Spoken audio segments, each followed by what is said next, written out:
Hello, welcome to class. Our topic today is right to live in safe communities. Right to live in safe communities.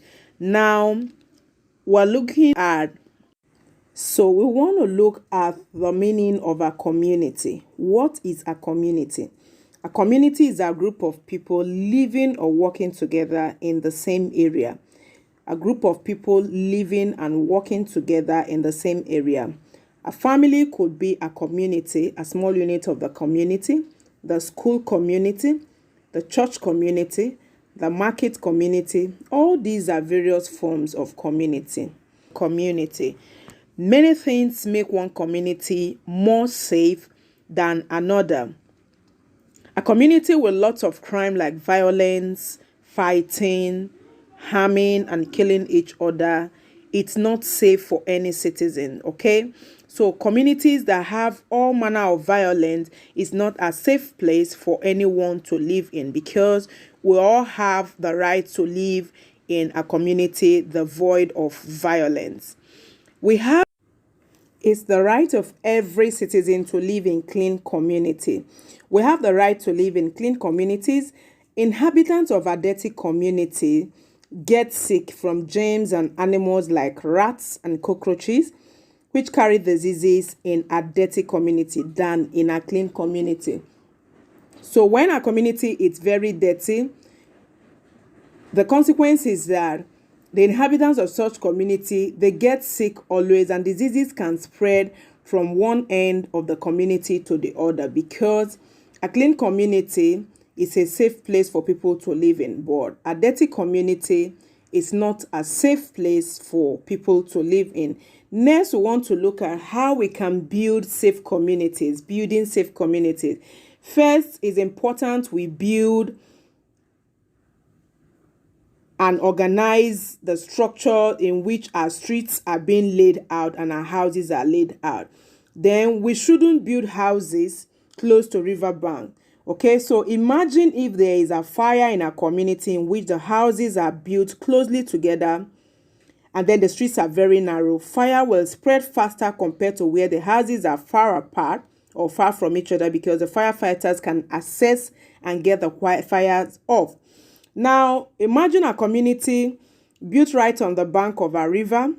Flooding will take over such community when it rains a lot and the river rises compared to if it were built farther away. So the way we build our communities is very, very important. We want to look at flooding. What is flooding? When communities are not built in an organized form, it's bound to be flooded. Flooding is bound to occur. So this is when land that is normally dry becomes covered with water. Flooding is when land that is normally dry becomes covered with water. Factories should not be built near schools or houses. Okay. Now the government takes it upon itself to see that our buildings, our homes, our residential environment, and schools are not located close to where factories are, to avoid chemicals and pollutions that come out of these factories, not to inhibit the health of the residents of these buildings and even children in school, or noise pollution that comes from these factories.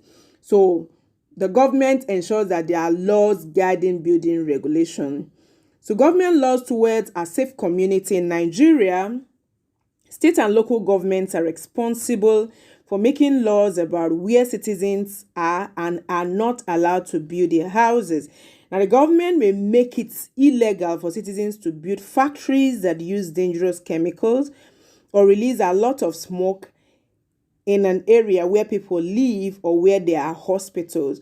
So if governments don't regulate building and where buildings should sit, it will bring chaos in the society, and such community will not be safe for people to live in. So government regulates the building laws. Now, the way we build and natural disaster, that is what we want to look at next. How do we build? and what causes natural disaster. First, if you watch the image before you can see how flood submerged a particular building. You are seeing only the roof and just the half of this tree, okay? That is how a disaster can be. When we build along canals and block drainages, these are the effects. So what's a natural disaster? A natural disaster is when something happens in nature that becomes a disaster for human beings. So they occur naturally. Okay, sometimes man abates it. Examples of flooding, earthquakes, tsunamis, volcanic eruptions, hurricanes, and volcanoes. Okay, so all these are examples of natural disaster. They occur in nature. They occur naturally and they cause a lot of damage. Helping in a natural disaster. Now, natural disasters can cause a lot of damage and cost a lot of money. It destroys homes, other properties, farms, cars, roads, and bridges. Now, we can help after a disaster by donating money, food, water, and clothes. We can provide first aid for the injured victims, and we can help to clean the communities. But oftentimes, we have seen that our representatives in government, most times the funds meant to take care of our communities are being diverted to their personal use, and this makes our drainages not to be taken care of or even built, okay? And we as individuals, when we block our drainages, it makes everything to be poor. Now, let's look at how we can stay safe in the community. What are the things that we're required to do when we are on the streets, especially when it comes to crossing the road, crossing vehicles, okay? It's very essential that we should take safety serious at every age, okay? Now, when we want to cross the road, it's very important that we use traffic signals where available and the crosswalks. If you check the first image, okay, this image is saying ready, go. Did you see this image? Is a traffic sign, okay? Now always look, so you look left again before crossing our street and keep watching as you cross. So you have told that when you're crossing our street, you look left first, right, and left again before crossing our street. Then keep with the sidewalks. Pedestrians should be especially careful at intersections. Are you seeing the image before you? These are known as intersections. Whenever you are crossing through an intersection, you have to be very careful. Pedestrians are people who move with their legs.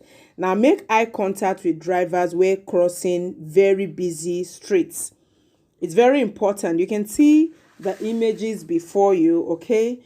These persons are actually looking at the driver so that he will know that he doesn't have to speed up immediately.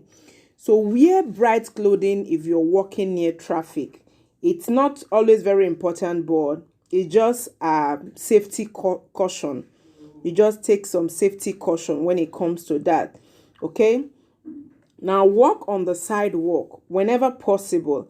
If sidewalks are not available, walk facing the traffic. Don't walk against the traffic, okay? Like when you're walking, ensure that the direction you are, the part of the road you are, you're seeing the coming vehicles. Carry a flashlight when walking in the dark. It's always advisable that whenever you're walking in the dark, crossing the street, you should carry a torchlight such that if any coming vehicle sights the light, they will know that pedestrian is moving on the road. It's a form of safety caution. Now, when crossing, use all of your senses and don't use your cell phone for calls and texting. Some persons are always falling victim of such. Whenever they are on the road or on the streets, they keep pressing their phones, and then oftentimes it leads to an accident. Use particular caution when crossing driveways and alleys entrances. Drivers may not expect you to be there or see you. So whenever you are in a particular environment, especially driveways, you are to use all the caution posts that you see. Now, safe practices are very important when it comes to being in our community, when it comes to crossing our streets. Okay, so at every age, at every time, we must not throw caution to the wind if we must live in a safe community. Thank you for your time. Thank you for watching this video. Please do upload your interactive video assignment. See you in the next class. Be good.